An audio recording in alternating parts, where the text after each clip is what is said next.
મિત્રો, આપણે રોજ આપણા ઘરમાં જે પણ જગ્યાએ મંદિર રાખવામાં આવ્યું છે ત્યાં અગરબત્તી, દીવો અને પૂજા કરીએ છીએ, પરંતુ આપણને એ ખબર નથી હોતી કે શું આપણા ઘરમાં ભગવાનનો વાસ છે કે નહીં, શું આપણા ઘરમાં માતાજીના આશીર્વાદ છે કે નહીં. તો મિત્રો, જો આવું જાણવું હોય તો આપણે કેવી રીતે જાણી શકીએ? તો મિત્રો, આ વિડીયોમાં આપણે જે પણ શાસ્ત્ર પ્રમાણે સંકેતો આપવામાં આવ્યા છે તેમજ જૂના સમયમાં દાદા પરદાદાઓ જે સંકેતોનું પાલન કરતા હતા તે સંકેતોથી આપણે જાણી શકીએ છીએ કે આપણા ઘરમાં ભગવાનના આશીર્વાદ છે કે નહીં. તો ખાસ મિત્રો, આ વિડીયોમાં અમે તમને અમુક સંકેતો જણાવવા જઈ રહ્યા છીએ, જે સંકેતો જાણ્યા પછી આપને પણ ખબર પડી જશે કે શું આપના ઘરમાં ભગવાનનો કે માતાજીનો વાસ છે કે નહીં, શું આપના ઘરમાં માતાજીના આશીર્વાદ છે કે નહીં. તો ખાસ દરેક હિન્દુ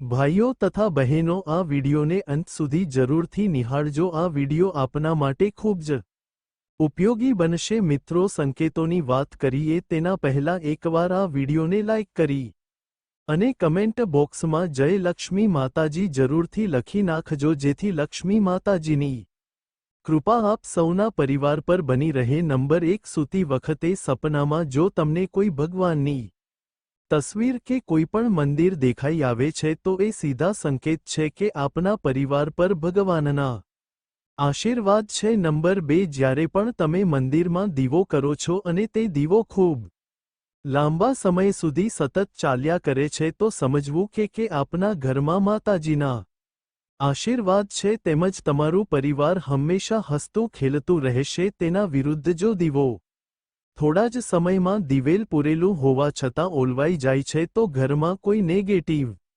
શક્તિનો વાસ રહેલો હશે, તેમજ તમારી કોઈ બાબતથી ભગવાન નારાજ છે. આવા સંજોગોમાં તમારે ભગવાનની ચોક્કસ કોઈ પૂજા કરવી જોઈએ, અથવા તો ઘરમાં નિયમિત રીતે તે કપૂર તેમજ ગુગળનો ધૂપ કરવો જોઈએ. નંબર 3, અચાનક જ મંદિરની કોઈ મૂર્તિ નીચે પડીને ખંડિત થઈ ગઈ છે તો સમજવું કે તમારી કોઈ બાબતથી ભગવાનમાં નારાજગી આવી છે. આવા સંજોગોમાં ભગવાન પાસે માફી માંગવી જોઈએ અને ફરીવાર સરસ રીતે મંદિરનો શણગાર કરીને ભગવાનને બિરાજમાન કરવા જોઈએ. નંબર 4, આપે મનોમન કરેલી કોઈપણ માનતા હંમેશા સફળ થાય છે તો આ એક સંકેત છે કે આપના પરિવાર પર તેમજ આપના પર ભગવાનનો આશીર્વાદ બનેલો છે. આવા સંજોગોમાં હંમેશા ભગવાનની નિયમિત રીતે સેવા પૂજા કરવી જોઈએ. નંબર 5, મંદિરમાં રાખવામાં આવતો દીવો અચાનક જ નીચે પડી જવો અથવા તો દીવાથી મંદિરમાં આગ લાગવી. જો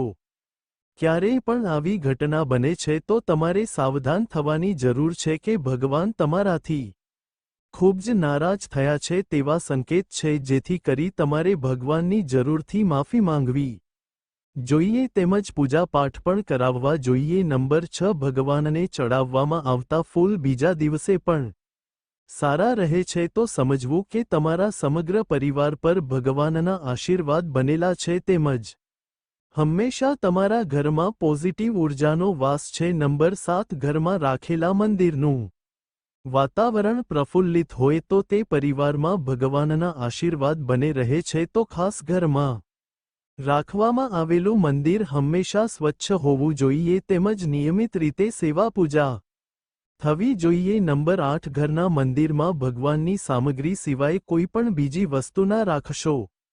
જો કોઈ અન્ય સામગ્રી હશે તો પરિવાર પર ભગવાનના આશીર્વાદ રહેવાની સંભાવના ઓછી થતી જાય છે. ભગવાનને આપણે જેટલા સાચવીએ છીએ તેટલી જ તેની કૃપા આપણા પરિવાર પર બની રહે છે. નંબર 9, ભગવાનને ધરવામાં આવેલા થાળમાં કોઈપણ જીવ, તે પછી કીડી હોય કે ઉંદર, જો જોવા મળે અથવા તો તે ખાતું જોવા મળે છે તો સમજવું કે આ આપની પ્રાર્થના સફળ થઈ છે તેમજ તે થાળ ભગવાન પાસે પહોંચી ચૂક્યો છે, કારણ કે ભગવાન કોઈપણ સ્વરૂપમાં તમે ધરેલો થાળ ચાખવા આવેલા છે. જેથી આવા સંજોગોમાં બંને હાથ જોડી અને ભગવાનનો આભાર માનવો જોઈએ. નંબર 10, પૂજા સમયે ભગવાનને કરવામાં આવતી અગરબત્તી સંપૂર્ણ રીતે ચાલે છે તો સમજવું કે તમારા પરિવાર પર ભગવાનના આશીર્વાદ બનેલા છે. નંબર 11, પૂજા સમયે ઘરમાં નાના બાળકો પણ ભગવાનના નામ અથવા તો ધૂન ગાય છે તો સમજવું કે આવનારો સમય તમારા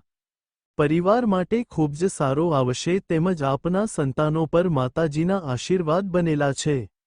નંબર 12 જે લોકો સવાર સાંજ નિયમિત રીતે ભગવાનની સેવા પૂજા કરે છે તે પરિવાર હંમેશા હરિયો ભર્યો રહે છે તેમજ તે ઘરમાં ક્યારેય પણ નેગેટિવ ઉર્જાનો વાસ થતો નથી। નંબર 13 તમારા ઘરમાં ક્યારેય પણ તુલસીનો છોડ સુકાતો નથી તો સમજવું કે ઘરમાં ભગવાનના આશીર્વાદ બનેલા છે। આવા સંજોગોમાં ભગવાનની સાથે તુલસીના છોડની પણ નિયમિત રીતે પૂજા કરવી જોઈએ। એક અગરબત્તી આપ તુલસીના છોડ પર પણ રાખી શકો છો। નંબર 14 જો આપના ઘરના મંદિરમાં હંમેશા છૂટા પૈસા જોવા મળે છે તો તે ઘર માટે ખૂબ જ શુભ માનવામાં આવે છે। આવા સંજોગોમાં લક્ષ્મી માતાજી ક્યારેય પણ તમારા ઘરમાં પૈસાની અછત થવા દેતા નથી જેથી ઘરના મંદિરમાં થોડા છૂટા પૈસા જરૂરથી રાખવા જોઈએ। નંબર 15 જે મંદિરમાં સ્વસ્તિકની સાથે થોડું ગંગાજળ રાખવામાં આવે છે તે ઘરમાં હંમેશા સકારાત્મક શક્તિનો વાસ થાય છે તેમજ ઘરમાં અચાનક કોઈ પણ પ્રકારની મુસીબત આવતી નથી।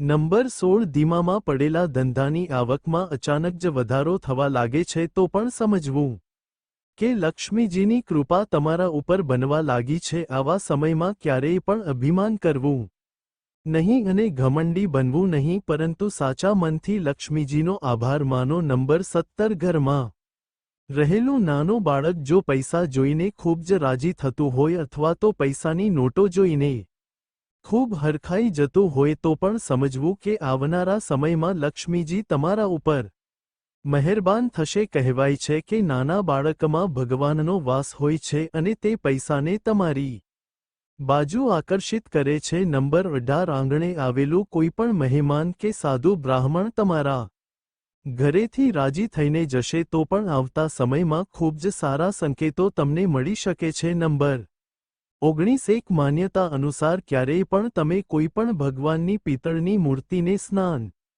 કરાવો છો ત્યારે જો પાણીનો કલર આછા પીળા રંગનો થવા લાગે છે તો પણ સમજવું કે તમારા ઘરમાં ભગવાનનો વાસ રહેલો છે। નંબર 20 ઘરના કોઈપણ એક રૂમમાં જઈને બારી બારણા બંધ કરીને ધ્યાનથી બેસો જો ત્યાં તમને ઓમનો અવાજ સંભળાતો હોય તેવો ભાસ થવા લાગે તો પણ સમજવું કે તે ઘર ખૂબ જ પવિત્ર છે અને ત્યાં ભગવાનનો વાસ રહેલો છે। અને મિત્રો આ માહિતી કોઈ સુધી પહોંચાડવી એ એક પુણ્યનું કામ છે જેથી તમે આ માહિતી કોઈને શેર કરશો તો પણ તમે પુણ્યના ભાગીદાર થશો। એટલે જરૂરથી આ વિડીયોને આ માહિતીને તમારા ગ્રુપમાં અને મિત્રમાં જરૂરથી શેર કરો। આ માહિતી આપને પસંદ આવી હોય તો ખાસ આ વિડીયોને લાઇક કરી અને કોમેન્ટ બોક્સમાં એકવાર જય માતાજી જરૂરથી લખી નાખજો જેથી માતાજીની કૃપા આપ સૌના પરિવાર પર બની રહે। અને ખાસ મિત્રો આપણી આ ચેનલને સબસ્ક્રાઇબ કરવાનું પણ ભૂલશો નહીં। ફરી મળીશું મિત્રો કોઈ નવા એપિસોડ સાથે। ખૂબ ખૂબ ધન્યવાદ। જય માં ગાત્રાળ, જય શ્રી કૃષ્ણ।